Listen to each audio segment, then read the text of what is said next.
이제 여러분 우리 빌립보서 시리즈 12주를 마치고 오늘은 이제 신약에서 구약 시편으로 한번 여행을 시작하려고 합니다. 여러분 아시는 것처럼 시편은 시를 묶어둔 그런 성경입니다.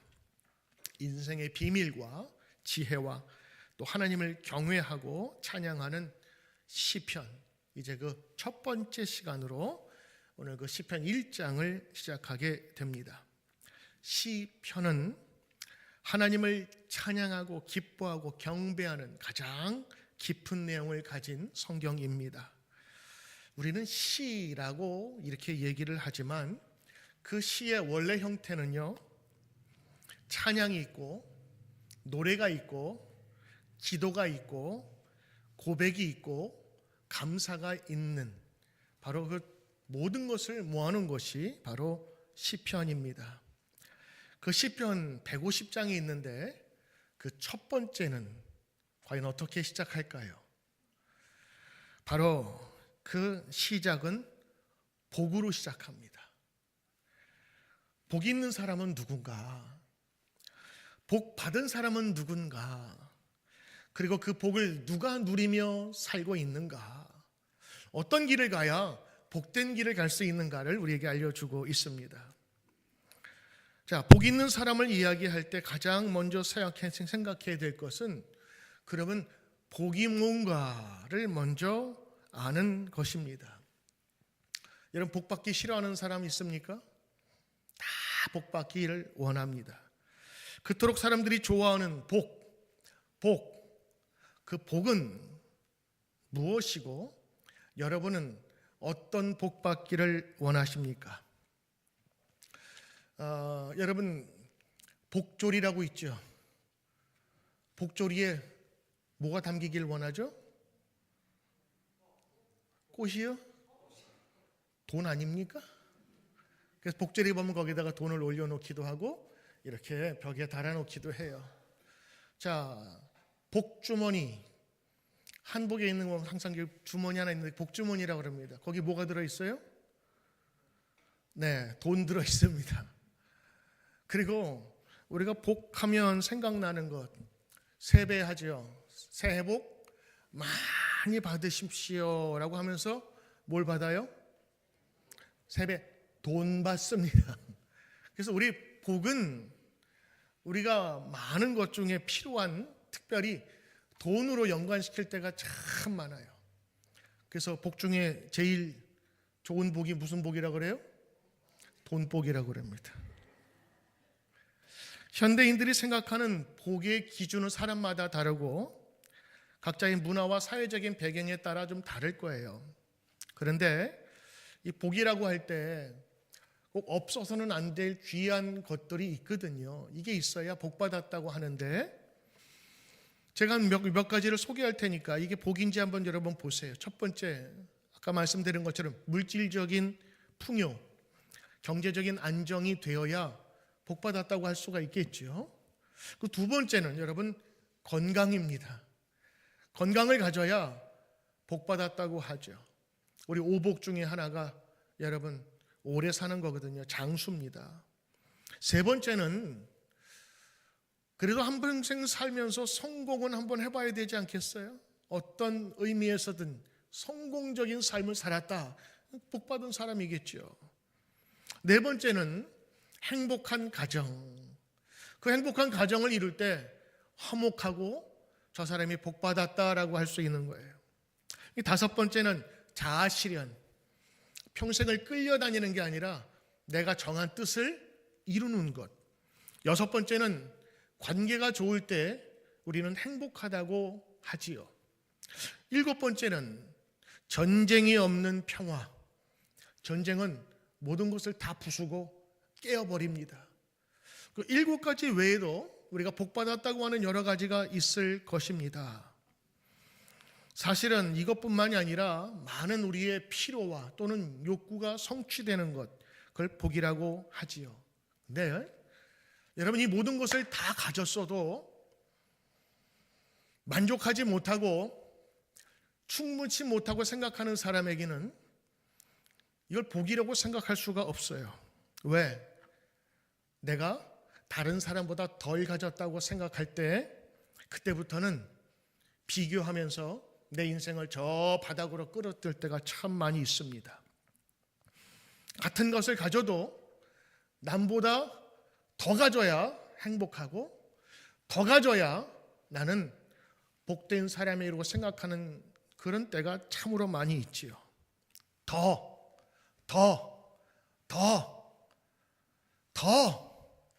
그래야만 우리는 행복하다고 생각하는 때가 참 많습니다. 질문 하나 할까요? 평균 연봉 10만 불 받는 사람, 평균 연봉 7만 불 받는 사람, 어떤 사람이 행복할까요? 뭘 고민을 해요? 이런 거 고민 없이 돈 많이 버는 사람이 더 행복한 거 아닌가요? 많이 있으면 더 좋은 직장으로, 또 많이 있으면 또 낯선 곳이라도 우리가 가잖아요. 사실은 많으면 좋은 거예요. 그런데 오늘 어떤 분이 흥미로운 조사를 했습니다. 평균 소득 10만 불인 사람이 평균 소득 20만 불 동네에 사는 사람하고 평균 연봉이 7만 불인데 평균 연봉이 5만 불인 지역, 여러분 어디 살겠습니까? 무엇을 선택하겠습니까? 우리는 많은 것이 좋다고 생각을 했는데 의외로 많은 사람들이 적게 받아도 남보다 잘 사는데 살길 원한다고 선택을 했습니다.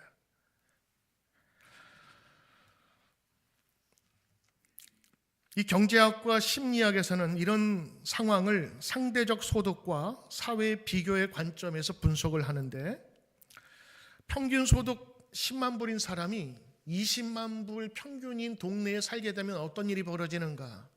첫째는 상대적인 박탈감이 있다고 합니다. 내가 지금 사는 모든 형편이 사실은 못된 건 아닌데 주변을 보니까 나보다 다 잘 살아. 상대적으로 박탈감을 느끼게 되고 만족감이 떨어진다고 하는 거죠. 또 하나는 사회적인 압박감이 증가된대요. 주변 환경을 맞춰야 되는 거예요. 10만 불이면 그래도 괜찮게 살 수 있거든요. 그런데 나보다 더 잘 사는 사람들의 수준을 맞춰야 돼. 그들이 가는 회원권도 끊어야 되고 차도 더 많이 좋은 곳을 사야 지출을 해야 되고 집도 잘 꾸며야 되고 그래서 자신의 재정적인 한계를 넘어서 지출을 하다 보니 상당히 어려울 수 있다고 하는 것입니다. 반면에 소득이 그보다 좀 떨어지는 7만 불 정도 되는데 3, 4만 불 되는 평균 동네에 산다 그러면 그 사람은 다른 사람보다 상대적인 만족감을 느낀대. 이걸 심리학적인 용어로 big fish in the small pond라고 한대요. 작은 연못에서 크게 보인다고 하는 거죠. 또 상대적으로 낮은 비용의 생활 수준을 유지하기 때문에 재정적으로 여유를 가진다고 합니다. 그래서 이 데니얼 카르만이라는 심리학자는 개인의 행복은 절대적 소득도 관련되지만 더 중요한 건 특정한 임계선이 있대요. 이 7만 5천 불이라고 되는데 아마 지금은 더 높겠죠. 그 7만 불 이상이 되면 이 절대적 소득과는 상관없이 상대적인 소득으로 자기의 행복 유무를 판단한다고 합니다. 오늘 이 연구의 핵심은 비교하면 불행해진다라는 것일 수 있어요. 그리고 또 하나는 비교를 넘어설 때 우리는 참된 행복을 가질 수 있다고 하는 것들을 얻게 되지요. 그런데 말입니다. 성경은 우리가 가지고 갖지 않은 것에 따른 것이 아니라 우리가 무엇과 연관이 되어 있느냐에 따라서 복을 규정하고 있어요. 시편 1장은 이렇게 시작합니다. 복 있는 사람은 과연 어떤 사람이 복 있는 사람이기에 시편 1장부터 복을 이야기할까요? 기독교인이 특별히 복을 구하는 그런 기복적인 신앙을 가져서야 되겠습니까? 여러분, 기복신앙은 복만을 따라가는 사람입니다. 흔히 말하는 돈만을 따라가는 그런 사람이에요. 그러나 성경은 기복신앙이 아니라 구복신앙을 이야기하고 있어요. 복을 구하는 자, 나쁜 것 아니고 참된 복이 무엇인지를 알고 그 복을 따라가는 자는 귀하고 아름답다라고 전하고 있습니다. 특별히 오늘 시편 1장에 오늘 2절부터 보면 여호와의 율법을 즐거워하여, 여호와의 율법을 즐거워하여, 오직 다른 건 없어요. 오직 여호와의 율법을 즐거워하여 그 율법을 주야로 묵상하는 자가 복 있는 사람이다. 할렐루야. 오늘 이 시편에 있는 말씀의 제목을 굳이 한번 다른 말로 정한다면 어떤 사람은 복 있는 사람 그렇게 할 수도 있겠고, 또 어떤 분들은 복된 길로 인도하는 인생 설명서, 그래서 가장 복된 게 무엇이냐 이렇게 얘기할 수도 있겠고, 어떤 분들은 이 시편 1편의 제목을 행복한 인생을 꿈꾸는 자에게 주는 핵심 요점 5가지. 그래서 요즘에 유튜브에 보면 제목이 어그로를 많이 끌잖아요. 그 제목 보고 클릭하는 경우가 많은데, 오늘 시편을 다른 제목으로 하면 이런 제목이 될 거예요. 저는 오늘 제목을 복된 인생이냐 헛된 인생이냐라고 정했습니다. 성경은 단도직입적으로 우리에게 말씀하고 있어요. 현대인들이 생각하는 복은 주로 외적인 성공과 소유에 초점이 맞춰 있지만, 성경은 복을 하나님과의 관계 속에서 얻는 영적인 풍요와 그리고 올바른 삶의 태도에서 찾고 있습니다. 여러분 오해하지 마세요. 오늘 제가 이런 설교를 하면 물질적인 것은 아무것도 소용없다 이런 식으로 이분법적으로 설명하면 안 돼요. 왜냐하면 하나님의 복은 물질의 복과 풍요도 허락된 거예요. 아브라함과 이삭과 요셉과 야곱, 요셉은 총리였고 아브라함 때부터 이삭, 야곱까지 다 하나님께서 부자로 살게 하셨어요. 가난하게 궁핍하게 살라고 하는 것이 아니라 오늘 진짜 중요한 복이 있는데 바로 그것이 하나님 안에서 사는 것이다라는 것을 시편 첫 장에 말씀하고 있는 거예요. 여러분 이 믿음이 전제되어 있지 않으면, 이 믿음이 고백하지 않으면 2장부터 나오는 150장의 모든 것들이 나하고는 전혀 상관이 없고, 그리고 내 가슴을 울리지 못해요. 왜냐하면 거기는 하나님을 찬양하는 것이 나오고, 내 죄를 씻어준 하나님에 대한 감사가 나오고, 대적을 물리치신 하나님의 그 권능이 나오거든요. 근데 바로 그 첫 번째, 하나님과의 연관성이 우리 가운데 가장 중요한 것이다라는 믿음의 고백이 첫 장에 나오는 것은 그만큼 우리 성도에게 중요하다는 말씀을 하고는 것이지요. 우리 1절에 보면 세 사람이 나옵니다. 첫째는 악인의 꾀를 따르는 사람, 두 번째는 죄인의 길에 서는 사람, 세 번째 오만한 자리에 앉는 사람. 이거는 악인이고 하나님께서 바람에 나는 겨와 같이 마지막 망하게 하신다고 하는 것인데, 그래서 오늘 이 세 가지를 우리에게 줌으로 말미암아 하나님과 가까이 하는 사람은 이런 길을 가지 않는다라고 하는 거예요. 복 있는 사람, 이 사람이 얼마나 행복한 사람인가를 우리에게 보여주면서 바로 그 길이 하나님과 함께 하는 사람임을 우리에게 알려주고 있어요. 오늘 동사 세 가지가 나오는데 쫓는 사람, 서는 사람, 앉는 사람, 다 무엇과 연관되어 있냐면 악인의 꾀와 그리고 죄인의 길과 오만한 자리에 이 동사를 그대로 하면서 점점 죄의 모습이 악화되고 굳어져가는 모습을 보여주고 있지요. 사실 오늘 여러분 이 세 가지 보면 이 세 개념도 우리가 좀 다르게 한 번쯤은 봐야 돼요.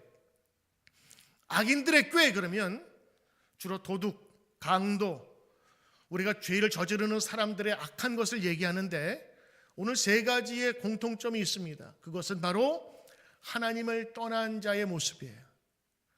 악한 자의 꾀, 이것은 하나님의 말씀을 따르지 않고 세상을 향한 자신의 꿈과 계획, 자신의 가치관만 가지고 나아가는 꾀를 얘기하는 거예요.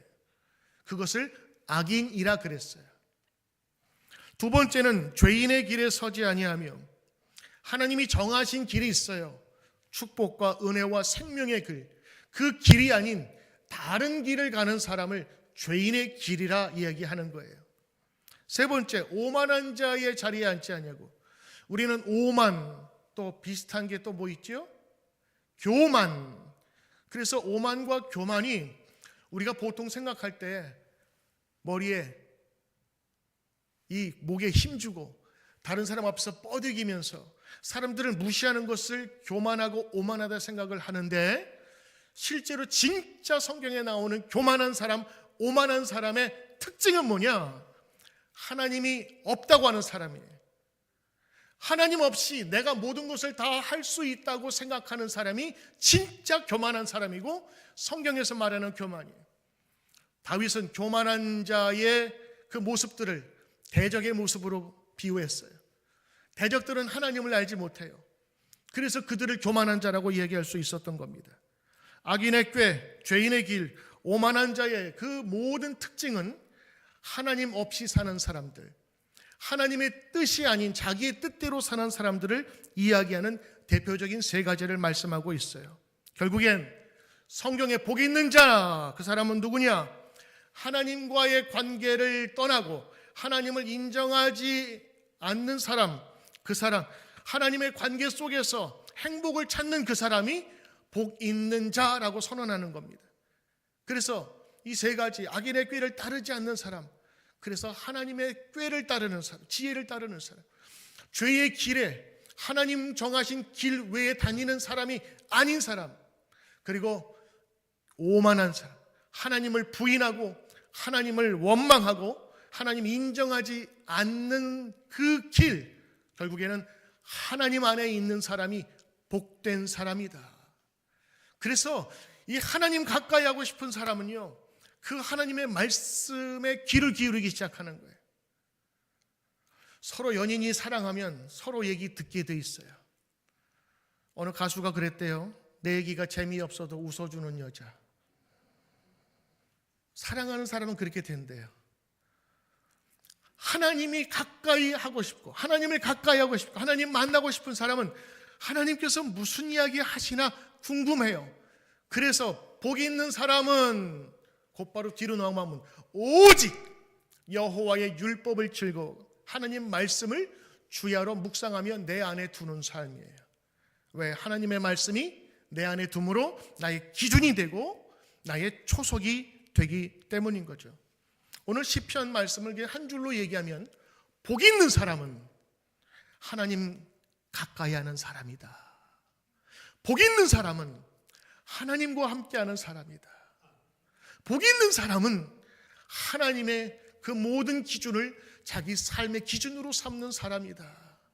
그러하기에 오만한 자의 길로 가지 않고 죄인의 길에 다른 길로 가지도 않고 악인의 꾀 하나님 없이 사는 인간의 생각으로 살지 않는다라고 우리에게 이야기해 주고 있는 것입니다. 오늘 성경에서 이야기하는 단어의 공통점, 악인의 꾀, 죄인의 길, 오만한 자리, 하나님 부인하는 삶입니다. 그러나 그 반대로 하나님과 함께하기를 원하는 사람이 가장 복되다고 하는 것을 시편 1장에 우리에게 선포하고 있는 것이죠. 사람들은 오만한 자리에 앉지 않는다는 것을 이렇게 묵상할 때가 많아요. 겸손해야 되고 친절해야 되고 다른 사람에게 좀 굽심굽심거리고 나부러 거들떡거리지 말고. 근데 여러분, 성경의 본 뜻은 어떤 뜻이냐면 조금 거드름 피우면 좀 어때? 그럼 구원 못 받나요? 이게 상대적인 거지. 나는 90도 인사해야 교만하지 않다고 생각하는데 어떤 사람은 45도 인사, 90도 인사하는 사람이 45도 인사하는 사람을 보면 교만한 거예요. 근데 오늘 이 성경의 진짜 뜻은 뭐냐면요, 이 오만한 자는 하나님 없이 내가 신이 될 수 있다고 생각하는, 그게 진짜 오만한 거고 교만을 뜻하는 거예요. 복 있는 사람은 누구냐? 하나님 인정하면서 사는 사람이다라고 하는 거죠. 이 하나님의 주신 기준이 없는 사람은 어떠냐? 4절에 보니까 이렇게 표현하고 있어요. 바람에 나는 겨와 같도다. 저들은 심판을 견딜 수가 없을 것이다 라고 이야기를 하고 있는 것이죠. 말씀 가운데 살며 의지하는 사람은 무엇과 같아요? 오늘 3절에서 비유로 얘기하고 있습니다. 시냇가에 심은 나무와 같다라고 합니다. 사막에서는 나무가 살 수가 없어요. 물이 없으니까요. 공급받질 못해요. 그러나 시냇가에 있는 나무는 늘 공급받습니다. 그리고 성경 말씀처럼 시절을 쫓아. 저는 그게 너무 마음에 들더라고요. 시절이 됐는데, 계절이 됐는데 열매 맺지 못하면 그것처럼 불행한 것이 어디 있어요? 열심히 1년 농사를 지었는데 수수할 게 없어. 여러분이 1년 동안 열심히 직장 다녔는데 거기에서 월급이 나오지 않아. 여러분이 비즈니스를 1년 동안 했는데 1년 끝 마치고 보니까 남는 게 적자가 났어. 그것처럼 뭐 힘들고 어려운 인생이 어디 있겠어요? 시절을 쫓아 때에 맞게 하나님께서 공급해 주신다. 누구에게? 복이 있는 사람에게. 복이 있는 사람은 누구냐? 하나님과 가까이 하고, 가까이 하면 할수록 하나님의 말씀이 궁금해지는 사람, 그 사람이 복이 있다고 하는 것입니다. 사랑하는 성도 여러분, 하나님과 가까워지는 복이 여러분에게 임하기를 주의 이름으로 축복합니다.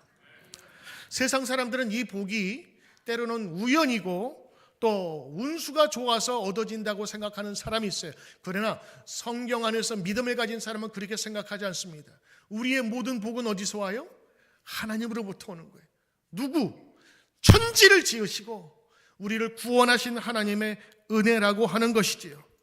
성경은 우리에게 복 주시는 이가 있다고 합니다. 그분을 섬기고 가까이 할 때 복은 자동으로 우리에게 전이 되는 것입니다. 오늘 시편 1편은 그래서 하나님께서 주시는 복을 받은 자들이 누리는 기쁨과 행복을 노래하고 있어요. 특별히 오늘 1장은 다윗 왕이 썼다고 하는데 다윗의 복은 분명했습니다. 그가 왕이 되어서 이러한 복을 구한 게 아니라 이런 복을 구하니 하나님께서 왕으로 세워주셨어요. 가정에서 말째였고 아버지의 눈에도 들지 않던, 형제들 사이에서도 인정받지 못했던 다윗을 하나님께서는 왕으로 세워주신 거예요. 그가 어떤 복을 구했을까? 성경에 보니까 다윗은 오늘 4가지의 복을 구했어요. 첫째는 하나님 가까이 하고 싶습니다 하는 복을 구했어요. 하나님 가까이 하고 싶습니다. 시편 23편에 그는 이렇게 고백합니다. 여호와는 나의 목자시니 내가 부족함이 없으리로다. I shall not want. 내가 원하는 것이 없습니다라고 이야기를 하고 있어요. 그것이 다윗이 하나님 앞에 고백한 거예요. 그는 왕이었지만 성전의 문지기가 되고 싶어 했어요. 하나님의 전에 흘러나오는 복을 얻기 위해서. 두 번째 다윗이 사랑했던 복이 있었습니다. 그것은 죄를 통해서 하나님의 용서와 회복을 체험하고 깨끗하고 정결한 신부의 모습으로 나가기를 소원했어요.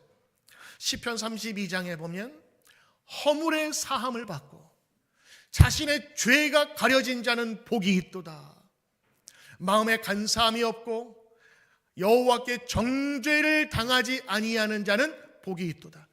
우리가 언젠가는 하나님 앞에 서게 될 텐데 하나님 앞에 서게 될 때에 흠잡을 것이 없어요. 목욕시킨 아이의 피부처럼 깨끗하고 정갈하고 향기로운 냄새가 나는 죄를 씻어주심에 대한 가장 큰 축복, 이게 우리가 사모해야 될 복 아니겠습니까? 다윗은 죄로부터 자유롭고 하나님과 화목하게 된 상태를 진짜 복이라고 믿고 있었어요. 그래서 하나님께 그 복을 간구했던 거예요. 세 번째는 하나님은 나의 도움이시라라고 하는 신뢰의 복이었습니다. 그는 장군이면서 왕이었어요. 늘 전쟁을 해야 됐습니다. 실수라도 보이지 않는 화살이 나에게 날아오면 죽는 거예요. 그 전장에서 나와 함께 하시는 하나님을 신뢰했습니다. 시편 40장에 여호와를 의지하고 교만한 자와 거짓에 치우치는 자를 돌아보지 아니하는 자는 복이 있도다. 나를 도우시는 하나님, 그 하나님을 신뢰하게 하옵소서라는 복을 구한 것이죠. 그리고 마지막 다윗이 구했던 복이 하나 있는데 바로 그것은 하나님을 따르고 하나님을 믿는 자로 복을 받게 해달라고 기도하고 있어요. 그래서 시편 1절 3절에 보면 오로지 하나님만에 갈 수 있는, 하나님께로 갈 수 있는 길을 달라고 간구하고 있죠. 그것이 악인의 꾀를 따르지 아니하고 죄인의 길에 서지 아니하고 오직 오만한 자의 자리에 앉지 아니하고, 이 공통점이 하나님 안에 있고 하나님을 향하는 것이라고 그랬죠. 그 복을 나에게 주십시오. 내가 하나님 앞에 있기를 원하니 이제는 하나님의 말씀 듣기를 사모합니다. 그래서 내가 하나님과 함께 있는 그 증거가 뭐냐? 하나님의 말씀을 주야로 묵상하는 것이다. 이것이 다윗이 고백한 복이었어요. 이런 복을 간구한 다윗에게 하나님께서는 그를 왕으로 세워주셨던 것입니다.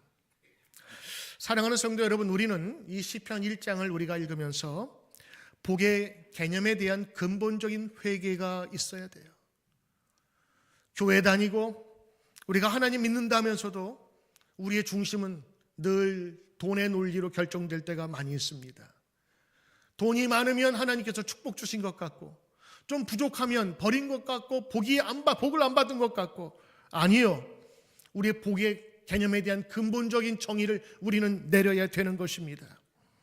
이 변화가 없고 이 회개가 없으면 우리는 믿는다 하면서도 세상의 사람과 똑같이 살아가는 거예요. 비록 눈에 보이지는 않지만 하나님과의 올바른 관계와 친밀감 속에서 하나님이 주시는 영적인 복을 우리는 실제로 믿고 나가야 합니다. 우리만이 아니라 여러분의 다음 세대 자녀들에게도 이러한 믿음을 함께 나누고 심어 주어야 합니다. 우리 많은 성도들 가운데는 자녀들이 멀리 공부하기 위해서 LA나 또 보스턴, 다른 곳에서 멀리 공부하는 분들이 많아요. 좋은 성적을 받아서 미국 명문대에 진학하고, 그리고 졸업 잘해서 또 좋은 직장에 취업하고. 좋은 직장이 뭐예요? 돈 많이 주는 데 아니에요? 그래서 거기에 취직해서 돈 벌고 가정 이루고, 이게 우리의 보통적인 일상적인 바라는 꿈들인데, 여러분, 그 자녀들의 삶에 하나님과 함께 할 수 있는, 하나님을 믿음의 신으로 고백할 수 있는, 절대 하나님께서 나와 함께 하신다는 믿음을 심어주는 부모 되시기를 주의 이름으로 축복합니다. 모든 것을 다 이루어도 여러분의 자녀가 예수님을 나의 구주로 고백할 수 없다면, 천국과 지옥을 믿지 아니하고 내 뜻대로 살 수 있다고 믿는다면, 오늘 우리가 1절에서 마은 그 악인의 꾀, 죄인의 길에 우리를, 자녀를 그쪽으로 몰아넣는 겁니다. 저는 주일이 지나고 가끔 우리 아들, 멀리 떨어지는 첫째 아들에게 전화할 때가 있어요. 이런저런 얘기하다가 다른 거 안 묻습니다. 오늘 교회 갔다 왔어? 지난주에 교회 갔다 왔어? 네, 갔다 왔어요. 갔다 왔어? 네, 갔다 왔어요. 차이든 타이든 간에 저는 그거 하나만 가르쳐주고 싶어요. 어떤 상황 속에서, 어떤 조건에 있어서 네가 섬길 교회 주일 빠지지 않고 꼭 나가서 예배 드리고 하나님 만나고 오라. 그러면 더 이상 어떻게 사냐 묻지 않습니다. 그때부터는 하나님이 그의 인생을 책임져 주실 것으로 믿기 때문입니다. 여러분, 우리의 믿음의 삶의 복의 개념에 대한 분명한 회심이 있어야 돼요. 이 회심이 있지 않고서는 이제는 우리는 늘 돈 타령하며 복 타령하며 살 수밖에 없는 것입니다. 사실 여러분, 우리가 믿음을 가지면서 가장 큰 복이 뭐예요? 가장 큰 축복이 뭐예요? 우리의 죄, 더러운 죄, 아무데도 씻을 수 없는 죄의 용서함이 우리 가운데 있다는 거 아니에요? 예배의 가장 큰 기능은요, 찬양하고 감사를 하나님께 드리는 것이지만, 이 예배를 통해서 우리는 거룩해지고 성결케 되고 깨끗게 되는 거예요. 제사를 드릴 때 소를 잡아서, 양을 잡아서 피를 뿌리고 생명을 다하는 건 뭐냐? 내가 죽을 수 없어요, 죄 때문에. 그러나 이 생명을 받으시고 나를 깨끗게 하시고 죄를 용서해 달라고 하는 겁니다. 우리가 전도할 때 제일 중요한 거, 예수 믿으면 복 받아요, 예수 믿으면 돈 잘 벌어요가 아니라, 예수 믿으면 정결케 되고 죄를 씻는 가장 놀라운 축복을 받게 되는 것을 전해야 되는 거 아니겠습니까? 내가 사는 집에 평수를 늘리는 게 복이 되셔야 되겠습니까? 그런 복들은 따라오는 복이에요. 다윗처럼 하나님의 말씀을 듣고 지키려고 하는 그 복, 늘 하나님과 함께 하면서 나를 인도하시는, 천지를 지으신 하나님이 나의 하나님이심을 고백하게 될 때에 우리들은 어떤 상황에서 복받은 사람으로 자신 있게 살 수 있는 귀한 성도가 될 줄로 믿습니다. 복받은 사람은 악인의 꾀를 쫓지 아니합니다. 복받은 사람은 죄의 길을 갈 수가 없어요. 복받은 사람은 하나님을 거역하는 오만함을 갖지 않습니다. 결국엔 내가 하나님 안에 거하며 하나님과 동행하는 삶을 살게 된다고 하는 것이지요. 그들의 인생은 반드시 하나님께서 시내에 심은 나무같이 계절을 따라 풍성한 열매를 얻게 하실 것입니다. 반대로 하나님과 없는 사람들은 어떻게 될까요? 오늘 4절부터 5절, 6절 나옵니다. 저들은 바람에 나는 겨와 같은 신세가 될 것이라고 하는 거예요. 반드시 여러분, 우리 죽음 이후에 끝나는 것이 아닌 세상이 있습니다. 하나님께서 만들어준 그 세상에 우리는 반드시 하나님 앞에 서게 될 거예요. 그 죄인들은, 악인들은 의인의 회중에 들지 못해요. 그들은 하나님의 심판대 앞에 서게 될 때에 두려워 떨며 심판을 견디지 못할 것이다 라고 오늘 성경은 분명하게 이야기하고 있는 겁니다. 사랑하는 성도 여러분, 우리 인생을 살면서 복된 인생으로 살기를 바라고 헛된 인생이 아닌 참다운 복받는 인생 되시기를 주의 이름으로 축복합니다.